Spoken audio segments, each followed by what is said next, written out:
Shalom jemaat yang dikasihi Tuhan. Lama tidak berjumpa. Saya harapkan kabar Bapak Ibu dan saya dalam keadaan sehat tanpa kurang suatu apapun. Hari ini saya mengundang dua orang Bapak Pendeta kita, Bapak Pendeta Andri dan juga Bapak Pendeta Wahyu, untuk berbincang-bincang dan berbagi pendapat tentang apa yang sedang hangat-hangatnya terjadi saat ini di lingkungan kita secara khusus dan di Indonesia secara umum. Oke, tanpa berlama-lama lagi, mari kita dengerin pendapat dari kedua bapak kita ini.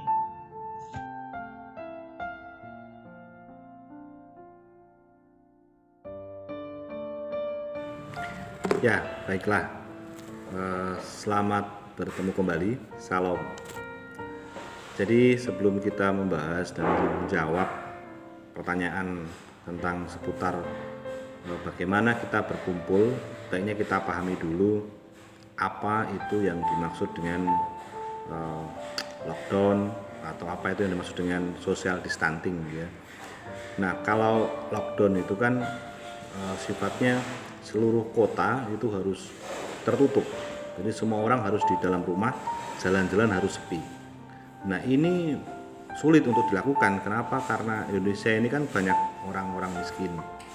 Artinya orang-orang yang hidup dari sehari ke sehari, makan dari apa yang didapat sehari itu. Nah, kalau mereka tidak bekerja, apa yang terjadi? Mereka pasti mati. Bukan karena corona, tapi karena kelaparan, gitu ya. Tetapi kalau memang kebijakan lockdown ini mau diterapkan, maka pemerintah pasti harus membayar semuanya dan mencukupi semua kebutuhan.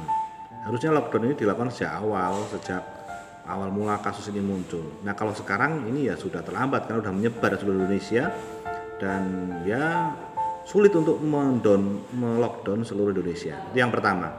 Dan kedua soal social distancing. Nah, kalau social distancing ini adalah soal bagaimana kita menjaga jarak satu dengan yang lain supaya kita tidak tertular dan menularkan atau menjadi suspek dari virus corona COVID-19 ini.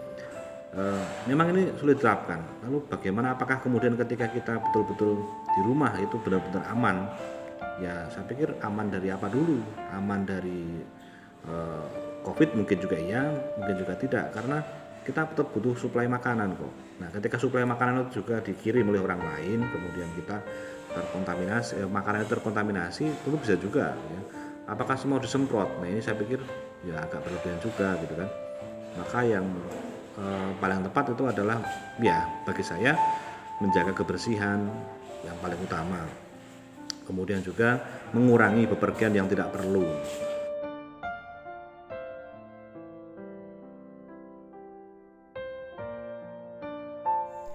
Respon kita atas himbauan pemerintah untuk menerapkan social distancing, tentu kita harus tanggapi ini, kita harus responi ini dengan positif.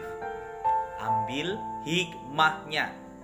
Misal hikmahnya, salah satunya adalah dengan tidak boleh kita melakukan dan melaksanakan ibadah di gereja, lalu kita menerapkan ibadah di rumah-rumah, di keluarga kita masing-masing. Wah, ini sangat-sangat berdampak bagus. Kita bisa kembali membangun keakraban, kedekatan kita dengan anggota keluarga kita yang mungkin saja kita sudah lama kehilangan keakraban oleh kesibukan kita masing-masing.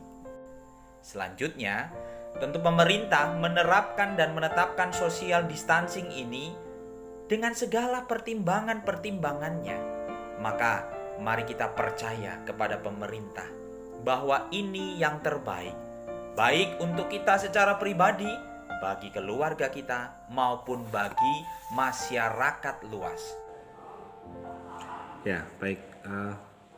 Kalau saya ingin berbagi soal pandangan karena kami pelayan hamba Tuhan, maka kami akan berbagi pandangan teologis tentang menghadapi masalah-masalah yang terjadi pada saat ini. Nah, yang pertama menghadapi pelarangan soal ibadah. Jadi menurut saya ada hal positif yang kemudian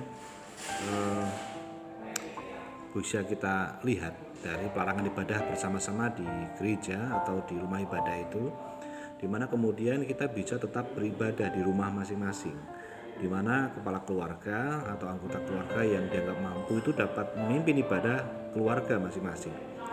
Apa hal positif yang kita dapatkan? Ini artinya bahwa kita kembali ke zaman perjanjian lama sejak awal mula-mula, bahwa keluarga itu memang sangat penting dan keluarga itu dianggap berharga dan perlu untuk meneruskan pendidikan iman kepada anak-anaknya. Lihat, mari kita baca di Keluaran itu kan, kitab Keluaran itu katakan, ceritakanlah kepada anak-anakmu ketika mereka bangun tidur, ketika mereka dalam perjalanan, ketika dalam sebagainya dan seterusnya. Nah, apa artinya itu? Tugas memberitakan itu kepada anak-anaknya siapa?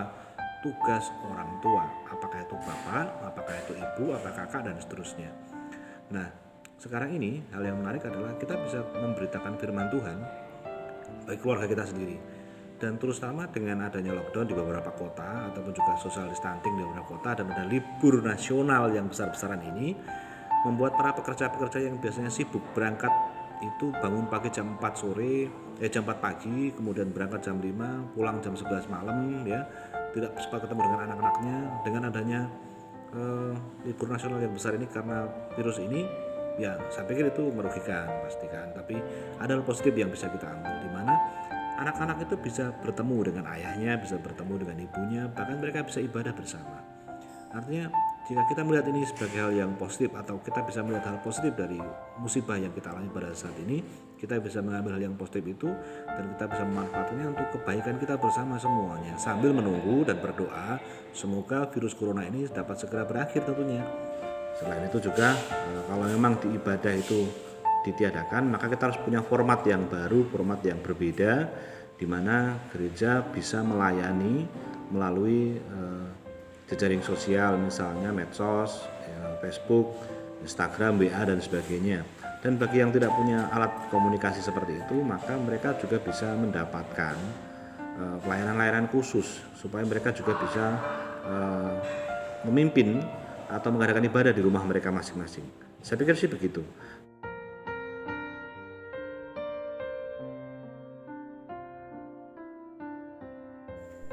Kalau ada orang yang mengatakan kepada kita, ngapain gak ke gereja? Dasar imannya lemah. Ya kita kasih senyum saja orang yang mengatakan demikian. Emangnya siapa yang bisa mengukur iman seseorang? Adakah manusia bisa mengukur iman manusia yang lain? Jangan coba-coba ambil kekuasaan Tuhan. Lalu, betul tidak dengan tidak beribadah ke gereja dan malah ibadah di rumah? Apakah ini menunjukkan bahwa iman kita lemah? Menurut saya tidak betul. Justru saya memandang sebaliknya, bahwa dengan melakukan ibadah di rumah saat seperti ini, kita malah menjadi orang yang memiliki iman. Karena iman itu tidak konyol, tidak egois, dan tidak keras hati. Dan kita tidak boleh mengatakan bahwa yang tetap ibadah itu tidak patuh dengan pemerintah gitu kan, atau sebaliknya yang benar-benar menghindari ibadah sama sekali itu tidak punya iman. Ya nggak bisa begitu juga.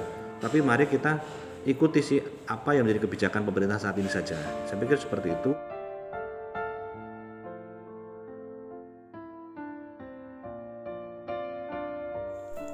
Tentu, sebagai saudara seiman, sebagai orang yang mengasihinya, saya sangat-sangat prihatin kalau ada anggota jemaat yang ngeyel dan tidak menaati himbauan pemerintah untuk melakukan social distancing.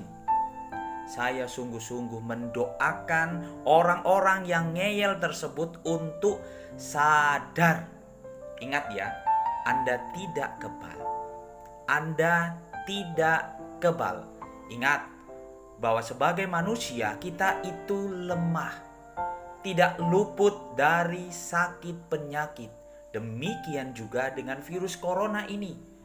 Virus ini sangat bisa masuk ke dalam tubuh kita.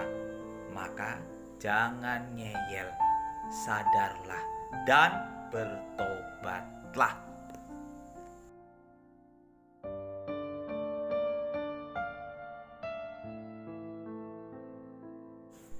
Kepada semua saudara-saudaraku yang dikasihi oleh Tuhan dan semua masyarakat yang ada di Indonesia ini, saya menghimbau bagi kita semua.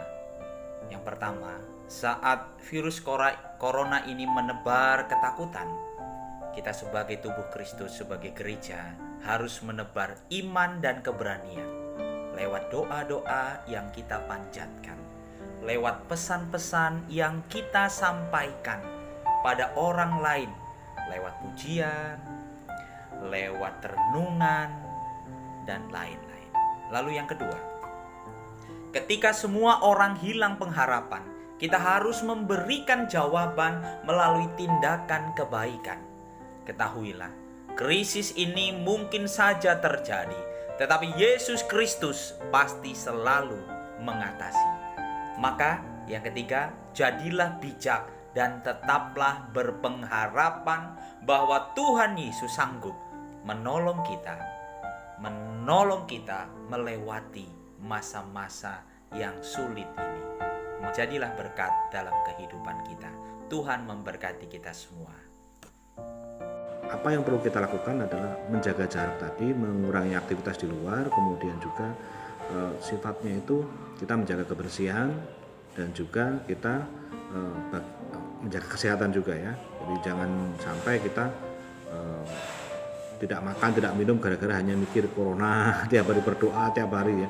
Tapi kita harus betul-betul menjaga segala sesuatunya dengan baik. Nah itu saja mungkin menurut saya pikir seperti itu. Terima kasih.